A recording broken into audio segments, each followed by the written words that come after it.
In the year 2077, the virtual game apocalypse became a reality. The world order collapsed, and Earth turned into a living hell. Amidst the chaos, humans began awakening supernatural abilities. In this devastated world, Jiang City's richest playboy, Yashao, did everything he could to protect Qin Yanran. He spent a fortune hiring 10 experts to help her level up, ensuring she had access to the best resources. He spared no expense, even depleting his entire fortune to buy her a divine artifact. Whenever valuable opportunities or rare equipment appeared, Yashao immediately handed them over to her. Thanks to his support, Qin Yanran eventually rose to become a god-tier powerhouse in Dragon Country. Today was supposed to be their wedding day. Everyone was overjoyed, believing it to be a match made in heaven. Many envied Qin Yanran, dreaming of having such a wealthy and devoted man propose to them. However, during the wedding ceremony, Qin Yanran smiled, hugged Yashao, and then suddenly declared she would never marry him. Before his eyes, she tore out his heart. Shocked and in agony, Yashao gasped, asking why she would do this. Lying on the ground, at death's door, he couldn't comprehend why the woman he loved with all his heart had betrayed him so cruelly. Qin Yanran coldly explained that money couldn't buy true feelings. She accused Yashao of trying to use lavish gifts to coerce her affection. She admitted she had accepted his gifts but said that didn't mean she loved him. Everything she had achieved, she claimed, was due to her own hard work. The only person who truly understood her struggles was Zhou Hong. She intended to give Yashao's heart to Zhou Hong, so she could hear its heartbeat every day, her ultimate romantic gesture. Realizing that Qin Yanran and Zhou Hong had only used him for his wealth, Yashao watched helplessly as Zhou Hong laughed and even stepped on his face. Everything that once belonged to Yashao now belonged to Zhou Hong. Just like that, Yashao died, unable to understand why betrayal came after all he had sacrificed. But his heart was filled with fury. He refused to accept such an ending. Suddenly, in the midst of his rage, Yashao opened his eyes, only to find himself in a familiar scene. Qin Yanran stood before him, shouting and demanding more money. She claimed it was to preserve his dignity and warned him not to cling to her any longer. Yashao barely heard her words, too stunned. He had reincarnated. He realized he was now back in the week before the apocalypse descended. His card still had 200,000 yuan, the monthly allowance he used to give Qin Yanran. Recognizing the scene, Yashao's heart turned cold. Remembering the betrayal he had suffered, he glared at her, rage burning deep within. Frightened, Qin Yanran asked if he regretted giving her money. In response, he coldly pushed her away, telling her that if she was only taking his money for his own good, he would never give her another cent. Hearing this, Qin Yanran softened her tone and tried to coax him, suggesting he hand her the card again. But Yashao furiously ordered her to leave. In shock at his sudden change in attitude, Qin Yanran demanded to know how he dared to speak to her like that.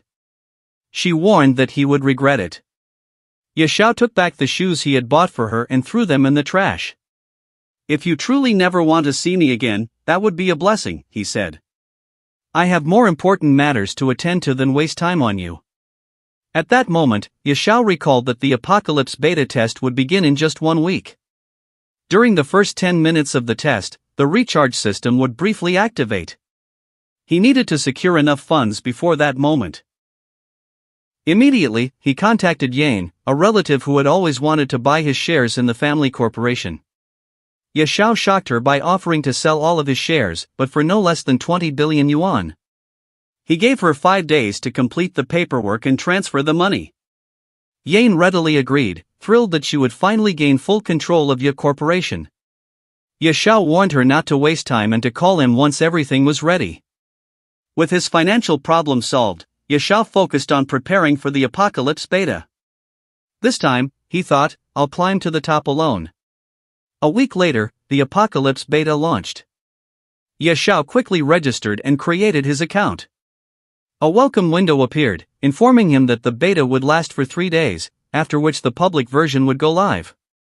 Logging into the game gave Yashao a strange feeling of nostalgia. This is it, he thought, the starting point of everything. He chose the nickname Night Shao and selected the Beast Tamer class. In his previous life, he had seen an entire guild annihilated by a god-tier beast tamer commanding a dark abyss dragon. This time, with his unlimited funds, he would master the beast tamer class. After finalizing his nickname and class, Yashao opened the top-up recharge window and deposited 20 billion yuan into the game. Within the next 3 days, he expected the in-game coin value to multiply tenfold. Suddenly, the system congratulated Yashao for being the first player to recharge over 1 billion. As a reward, he unlocked a unique hidden profession, Wealth God. Yashao was stunned. He had never heard of a hidden class unlocked just by spending so much money.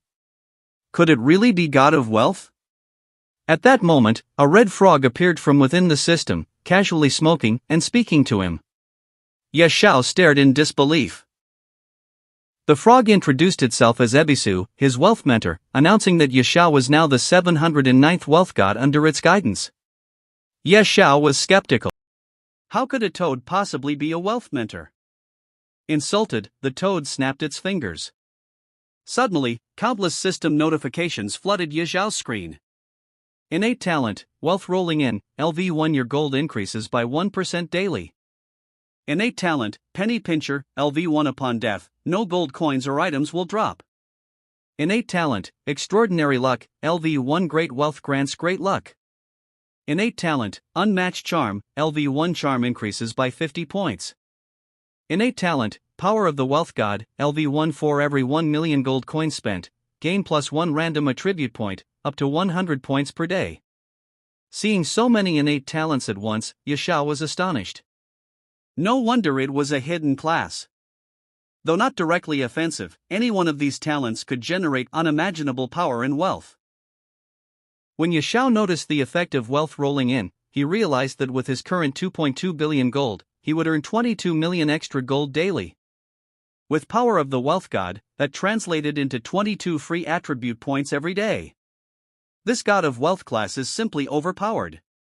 He thought.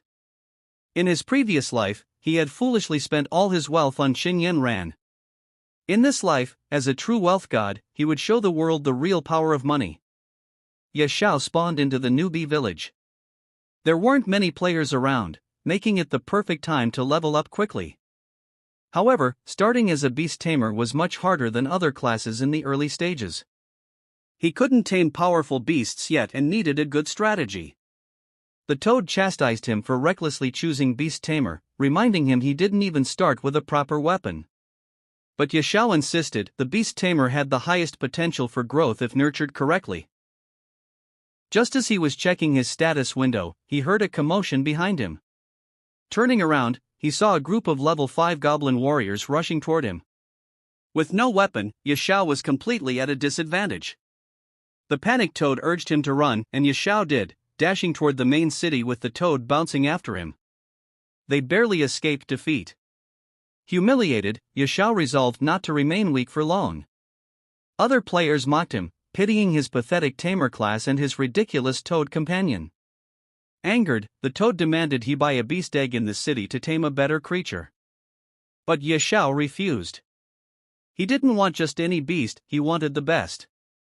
Confused, the toad asked what he planned. Yashao revealed he knew of a hidden dungeon containing a god-level beast egg in a dragon's lair. Determined, he headed straight for the Supreme Hall to hire powerful mercenaries to help him reach it. The toad was shocked only players above level 100 typically entered the Supreme Hall. But Yashao ignored all warnings and boldly entered, only to be stopped by a level 80 Grand Archmage. The Archmage politely suggested he return when he had a recommendation letter from the city lord. When Yashao admitted he didn't have one, the Archmage tried to drive him out. Yashao smiled coldly. This time, he wouldn't beg. This time, he would buy everything he needed and pave his way to the top. He had heard the Archmage had recently lost something and claimed he was there to return it. Suspicious, the Archmage declared he had lost nothing and warned Yashao not to lie.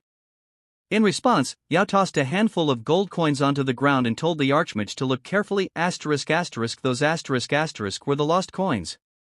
A sudden glint appeared in the Archmage's eyes. He quickly collected the coins, and his attitude toward Yao changed dramatically. Showing newfound respect, he guided Yao to a VIP room in the War God Pavilion on the upper floors of the Supreme Hall. Yao couldn't help but smile at how quickly the Archmage's demeanor had shifted. He even teased him, saying he liked his earlier fierceness. In return, the Archmage assured Yao that he was now free to enter. The Toad was amazed at how well money could open doors. Once inside, Yao observed rows of powerful Supreme Hall Honor Knight golems, some at level 80 and others at level 100. Even the Toad had to admit that the Supreme Hall lived up to its reputation. Anyone who hired a level 100 guardian could practically dominate the newbie village. Yet none of these standard golems appealed to Yao Xiao, he considered them beneath him. Suddenly, a berserk blood warrior approached Yao Xiao and demanded to know who had allowed him inside. Yao ignored his tone and stated that he wanted to hire a divine-level golem guardian. The berserk blood warrior scoffed, explaining that divine-level golems were exceedingly rare and generally unavailable for hire. Judging by Yao's current stats, even a level 80 guardian was already more than enough. Besides, he doubted Yao could afford such a contract. Yao then declared he was willing to pay 1 billion gold per day, causing the blood warrior to fall silent. His demeanor softened immediately. In a quieter voice, he admitted that while it wasn't standard practice, rules were ultimately made by people. By coincidence, he happened to know a divine-level spellcaster who might be willing to help. Recalling that divine-level spellcasters were incredibly versatile, capable of protection, defense, and offense all at once, Yao recognized the enormous advantage of hiring such a powerful ally from the start. He accepted the Berserk Blood Warrior's offer without hesitation. The warrior reminded Yao that while he could summon the spellcaster at any time, they first needed to settle the payment details for the billion gold per day rate. Yao proposed signing a contract immediately, agreeing to pay whenever required. The blood warrior accepted, and said that once the contract was finalized, the spellcaster would be summoned. Yao was eager to proceed. He had much to accomplish and wanted to start immediately. As the contract stabilized, a beautiful female mage suddenly teleported behind Yao. Her name was Dolores, a divine-level spellcaster. According to the contract, she would follow Yao's orders for the next 24 hours. Curious, Dolores asked what difficult task he needed her for. Feeling a bit awkward, Yao admitted he had hired her for a very challenging mission. Dolores, however, seemed unimpressed. She assumed there were no truly tough dungeons in the newbie village, mentioning that foes like the Goblin King and even his entire family could be wiped out with a simple wave of her hand. Yao decided to skip further explanations and simply asked her to follow him. Together, they headed to a monster hunting area. Upon arriving, Dolores summoned a massive firewall spell that instantly obliterated the Goblin elite warriors. Yao was stunned by her damage output. It was as if she were knocking the numbers so high they might as well be phone numbers. Other players nearby were just as speechless. They saw Yao teamed with a spellcaster unleashing insane damage values. Some wondered if he was hacking but quickly dismissed the idea. No known cheats existed for the game yet. The only logical explanation was that he had hired an extremely high-level NPC spellcaster.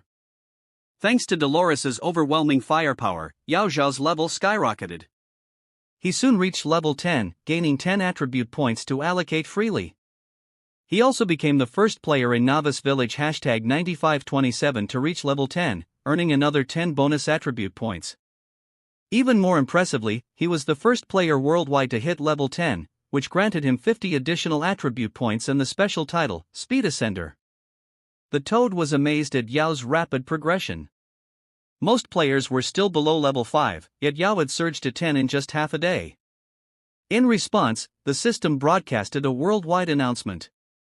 Player Knight Sorrow has reached level 10, unlocking the level leaderboard, ***. Other players were shocked, wondering how someone had managed to level up so quickly. Some guessed he might be a game master testing the system. But Yao Xiao didn't care about their speculation. Soon enough, when Apocalypse merged with reality, everyone would discover he was the true god among them. With his new level, bonus attribute points, and the 100 points gained from spending 1 billion gold through his God of Wealth power, Yao decided it was time to head for his true destination. After a long trek, the Toad finally asked how much farther they had to go to reach the hidden dungeon. Yao Xiao reassured him they had already arrived. Pointing ahead, he announced with a smile. "Welcome to the Dragon's Lair. Welcome to the Dragon's Lair."